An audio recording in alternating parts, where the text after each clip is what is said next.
Good morning. In the previous part, I discussed where to install ventilation system ducts, on the floor or on the ceiling. Now, I will talk about the other components of the system, such as diffusers, air intakes, exhaust outlets, and the heat recovery unit itself. I will also discuss issues related to the boiler room, bathroom with a gas boiler, as well as the kitchen hood or extractor. We have already covered the topic of routing ducts between the distribution box and the plenum box. And now, in these plenum boxes, we install supply and exhaust diffusers.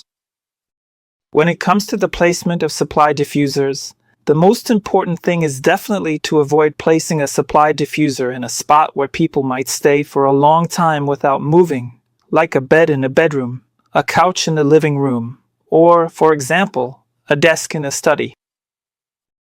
This is because the ventilation system brings in air at a lower temperature than the air in the room, so that air will sink down and may fall right into the spot where the person is staying, which can cause thermal discomfort or a feeling of being too cold.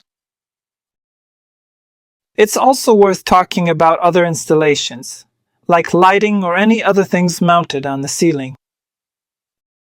The reason for this is to make sure everything works together aesthetically, to plan it symmetrically, so that it can be in one line or in any other desired locations.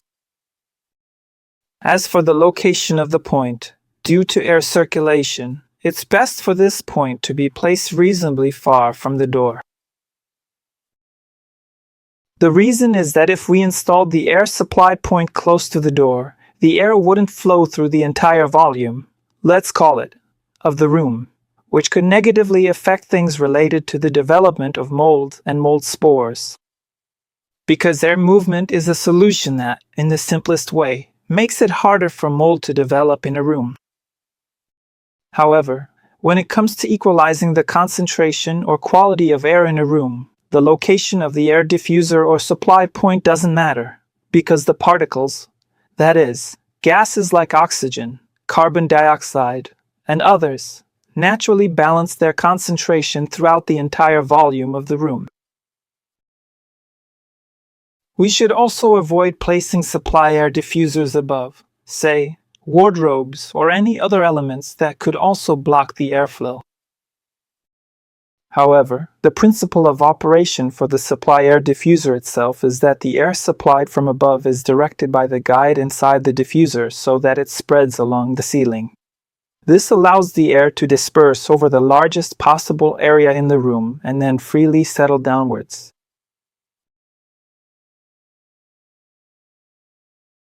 When it comes to the location of exhaust air diffusers, it's important to note that, due to the way the exhaust diffuser works, which, unlike the supply diffuser, operates vertically from bottom to top. So, since the exhaust diffuser pulls air from the bottom up, we should generally avoid placing the exhaust diffuser in spots where the airflow might cause discomfort. I'm talking here about shower cabins, bathtubs, or toilet bowls in the bathroom, right? In these rooms, in these spots, people might be present with bare skin, and the water itself can cause even more heat to be drawn from the skin. So in this case, placing the diffuser there would cause discomfort related to temperature. That is, our body, the human body, cooling down too quickly. So let's avoid placing it in exactly those locations. If we really have to install a diffuser in a small room like a toilet or bathroom, we can put it, for example, above or near the mirror, that is, in a spot where moisture will be removed.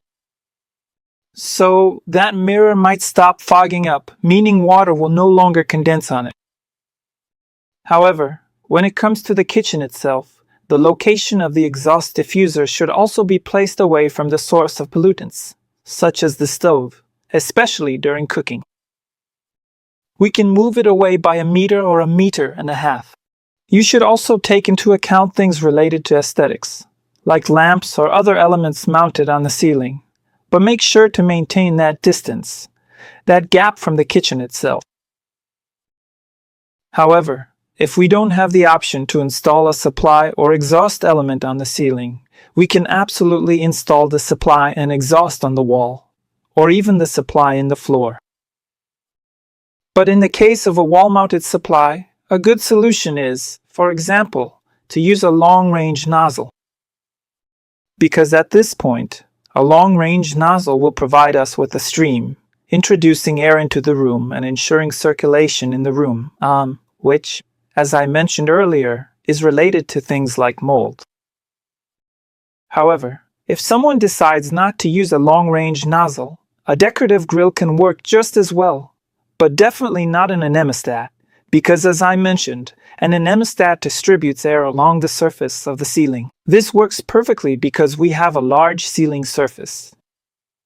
However, in the case of installing a supply air anemostat on the wall, the air would just spread along the wall itself, so you wouldn't get that air circulation effect.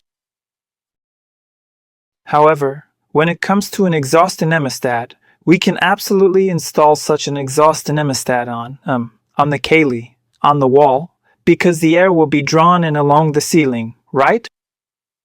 To this extraction point, so it won't cause any issues or problems with air removal in any way, or you can use a decorative grill, or we can use slot diffusers, both for supply and for extraction from this room.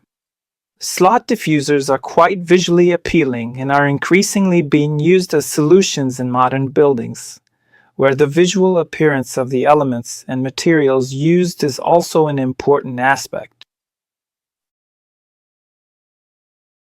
As for the other elements related to the ventilation system, such as the location of the heat recovery unit. The heat recovery unit should also be installed in the warm part of the building, with a minimum temperature of +5 degrees and a maximum of +50 degrees. The +50 degrees is a temperature limit due to the materials used in the heat exchangers, because at higher temperatures, the exchanger could get damaged precisely as a result of that high temperature. You also need to plan for condensate drainage, because in an HRV unit with a standard heat exchanger, water condenses on the exchanger, so you have to design such a system, or plan for condensate drainage, if you know you're using this type of solution. Or if you're not sure what solution will be used, you still need to plan for a condensate drainage system. Power supply connection. The standard power supply is 3 times 2.5 square millimeters with a B16 electrical circuit breaker. Because most recuperator units won't consume more than 3,000 watts of electrical power. Even taking into account the heaters and the preheating units, they're still only up to 1.5, maybe 2 kilowatts of power, so 3 kilowatts is the maximum supply that might be needed. But you should pay attention to the proper grounding of such an installation. That's because there have been issues related to providing proper grounding for the installation, control cable. The control cable between the ventilation unit and the control panel. Here too, when it comes to solutions available on the market, there are plenty. Twisted pair, a 4-core cable with some shielding, or other solutions. However, in the case of solutions in easy ventilation units, our recommendation and requirement is that the cable between the recuperator, that is, the control cable, should above all be shielded, and depending on the length of the wire, up to 10 meters it should be 4 times 0.5 square millimeters, or above 10 meters, 4 times 0.75 square millimeters. Internet connection. This is also an important issue, because nowadays people more often want to be able to control the recuperator remotely, right?